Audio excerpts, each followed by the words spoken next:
এদিকে বাসা হৰিনাম বলে তোমাৰ পিঠে তোমাৰ ফোন কৰিব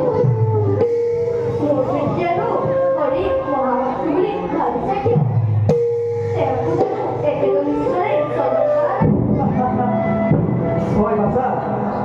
সকলোকে একেজন ঈশ্বৰে সৃষ্টি কৰিছে পিছে তোমাৰ পিতৃয়ে এই কথা মানি নলয় আনকি হৰিৰ নাম শুনিলে তেওঁ একেবাৰে খঙত উন্মাদ হৈ পৰে তাৰ কাৰণে আপুনি চিন্তা নকৰিব মই মোৰ পিতৃক কম তেওঁ মোৰ কথা নিশ্চয় শুনিব কাৰণ তেওঁ মোক বৰ মৰম কৰে বুজিছো বুজিছো তুমি চেষ্টা কৰিলে অৱশ্যে পাৰিবা বাৰু এতিয়া আমি যাওঁ খুব সৰোবৰৰ পাৰলৈকে যাওঁ তাতেই মই তোমাক দুই চাৰিটা হৰি কীৰ্তন কৰিম আপুনি বাৰু মোৰ আইক চিনি পায়নে এই কথা কিয় সুধিলা বাছা কাৰণ যেতিয়া মই মোৰ মাতৃৰ গৰ্ভত আছিলোঁ তেতিয়া মই আপোনাৰ এই কলা গীতমান আৰু হীৰৰ জংকাৰ তাক শুনিছিলোঁ মই দেখে দেখে ভ্ৰমি ফুৰা সন্যাসী পক্ষী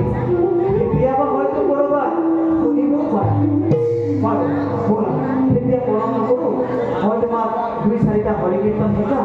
মই গাই যাম তুমি মোৰ লগে লগে গাবা। হ'বনে বাছা? হৰি নামে হৰি নামে বাছা হৰি নামে সুন্দৰ হৰি নামে